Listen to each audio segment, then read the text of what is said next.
Hey everyone, how you doing? I'm Lazlow the MST Guy, and welcome to the show. Today we'll be looking at Mystery Science Theater 3000, KTMA number 11, Humanoid Woman. Yeah, the title seems kind of redundant, but once you see the movie, it actually makes sense. Kind of. Before we get too far into today's episode, I want to introduce my newest robot, Simon. Wave to the internet, Simon. Nice. I'm still working on his voice modulator, so he should be able to speak within the next few weeks or so. Yeah.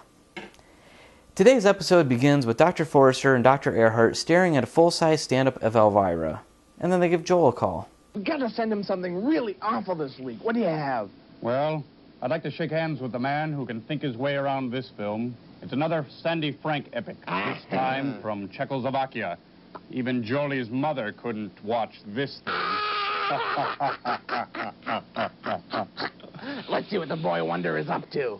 The movie begins with two guys on a spaceship tracking an unidentified spaceship.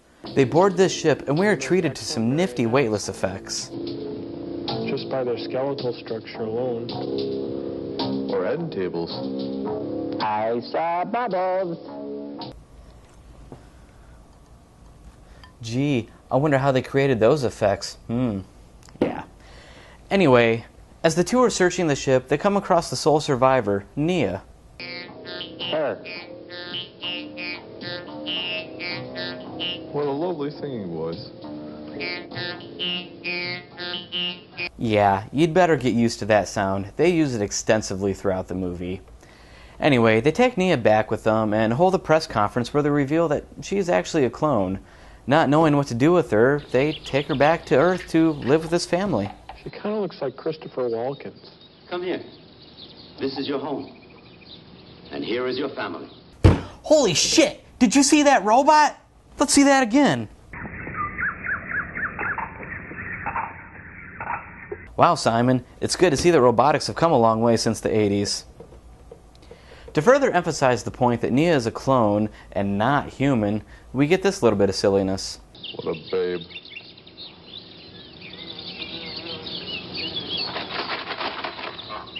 Oh yeah, she also has telekinesis.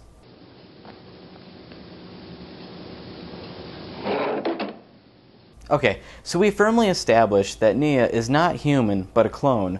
The plot finally starts to move forward, a little. We get a few minutes of Nia getting acclimated to her new environment. We then jump cut to Nia watching a video, and we learn that she suffers from memory loss. I have lost my memory. I am unable to tell you anything. Next, what I like to call the watermelon incident happens. It's really got fantastic reflexes. Good job.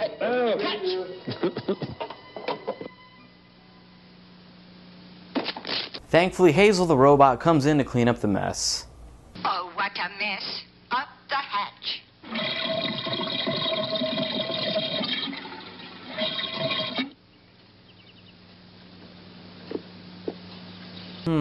You know, I used to have telekinetic powers. Hey, cameraman, can you throw me that ball?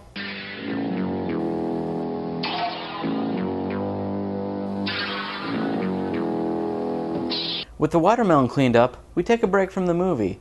In this host segment, Crow, Tom, Gypsy, and Joel are playing tag.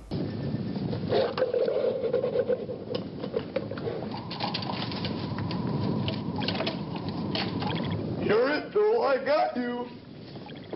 Hey, come here, you guys. Come on in here, everybody. We got movie sign.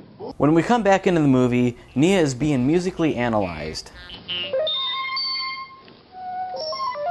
You guys, it's happening to me too. They discover that through the use of certain tones, they can actually control Nia. The voluntary motor center. What are you getting at? Whenever this center is activated, Nia loses all her control. To help Nia rationalize this control issue, Stefan offers a bit of advice to her. Look, Nia, you're no worse off than any of us. We all have our faults. Some of us might be missing an arm or a leg. Others a sense of humor. You happen to have a good sense of obedience. Why, you'd make anyone the best wife in the world. Nia and grandmother head out to the Southern Cross Plateau to help deliver a baby. After the baby's delivered, Nia talks to one of the locals about his ancestors. During this discussion, Nia suddenly remembers something from her past. Singular devotion to your goal. Here is what you must do. You must renounce all happiness in life. What kind of a shaved job do you call that? You are sacrificed in the name It's a designer of beard. Dessa. She returns to the excavation tent where she's shown this video message. The representative of the planet Dessa is our They should next probably speaker. all pluck their We moles. come here to see you with the very kindest help and assistance of a galactic reconnaissance patrol. She gets freaked out by this message and decides that she needs to leave. She heads to an airport space terminal thing where we see Stefan coincidentally on his way to space. Nia decides to stow away on board Stefan's spaceship since its destination is Dessa, which apparently is where she needs to go. After almost 10 minutes of pointless exposition, they come across the Gaia, the ship that Nia was rescued from in the beginning of the movie. Yes. It's the Gaia. The Gaia? Vessel able to leave our planet. Of course, they don't want her to board this other ship, so Nia uses her telekinetic powers and teleports aboard the Gaia. That ship is wrecked. There's no reason for you to go. Everything has some reason behind it. Deep. Except for the making of this movie. Ooh. Bloodshot. She's telekinetic, you know. She's on the ship now. Okay, she gets aboard the Gaia, finds her dead father, and is rescued by Stefan all in about 30 seconds. Yeah.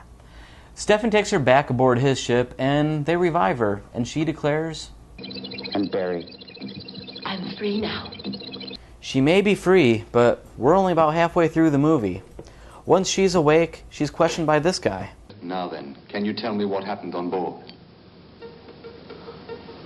Now do you What remember? about life on Dessa? They finally get to Dessa, and Nia's given a little pep talk before they land. You are now returning to Dessa, your real homeland.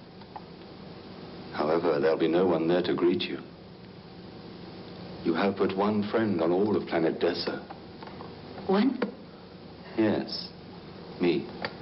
So the surface of Dessa has been ravaged by pollution and maybe war, making it inhabitable, so the inhabitants live underground. Despite this gloom, our group is welcome to the planet anyway. Our unfortunate planet welcomes you here. Your presence gives us hope and confidence in our future. So we spend the next few minutes watching the team look around the planet, making observations, and holy shit, a chud! At an hour into the episode, not really sure how that works out in movie time, we're finally introduced to the antagonist of the film. Our people to show their dissatisfaction. See that they do. They'll show their dissatisfaction. I'll make sure of that. And now, for some robo humor.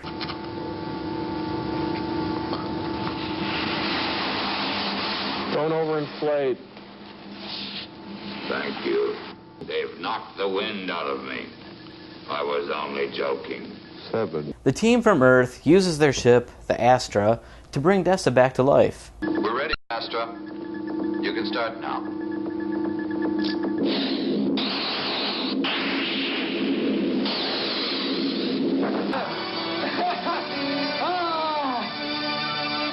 It started to rain. It's been a while, but we finally take a break from the film for a host segment.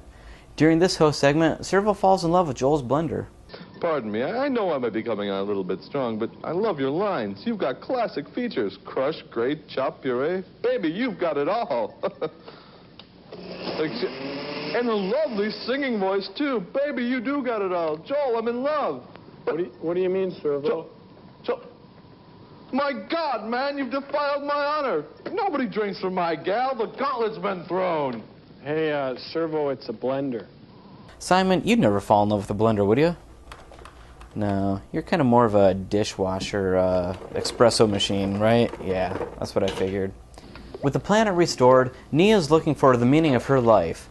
While she's pondering this, one of the Decians poisons the planet's water supply. He's littering. Give a hoot, don't pollute. Of course, the Earthlings are blamed for the poisoning of the water, and Nia's attacked by a mob. They're poisoning us. She's to blame. Run away. Have I mentioned that this movie is kind of strange? No? Yeah. It seems like something I probably should have mentioned earlier. Simon, what do you think of the movie so far? Yeah, I agree with you. Anyway, Nia is rescued, and of course they have some chemicals on their ship that'll clean the water, rendering the poisoned water unpoisoned. Anyway, one of the good guys gets stabbed while trying to kill the bad guy.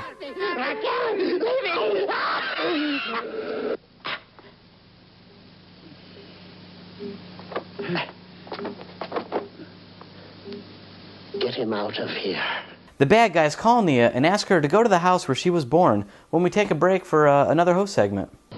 Hey, great job, Cambot. That looks good. I want to thank Cambot for turning us upside down for this special tribute to Salvador Dali. You know, Joel, what was your first experience with surrealism? Well, I think it would have to be Servo back when I was on Earth and I was a little boy in first grade. The Monkees TV show, they had those dream sequences. They were pretty surreal. Nia arrives at the house, and the guy that was stabbed earlier, he isn't dead, and he has a dream sequence with Nia's dad, and he shows him his living biomass. Pudding in a cloud. It obeys me. It is insatiable. Pudding pops. That's why it's dangerous. Yeah, it just looks like someone's laundry to me. Out of the dream sequence, he climbs up some stairs and takes control of the biomass. Yes. Come with me. Now. Nia moves in to kill the midget bad guy, but he takes control of her and plants a bomb on her wrist so she can blow up the Astra, the ship she came in on. We're going on the Astra. It's a medical alert We're going bracelet. to destroy her. You will have to be on the ship in half an hour. Go. Nia approaches the ship when she's stopped by Grandma. Grandma discovers the bomb, but Nia was followed, and he's ordered to kill them both. He kills Grandma, but since he removed his mask, he dies before he can kill Nia.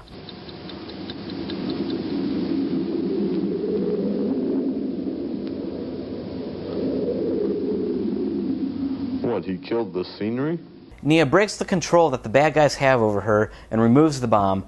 The biomass finally makes its way into the bad guy's chamber and kills him. Control your crazy phone.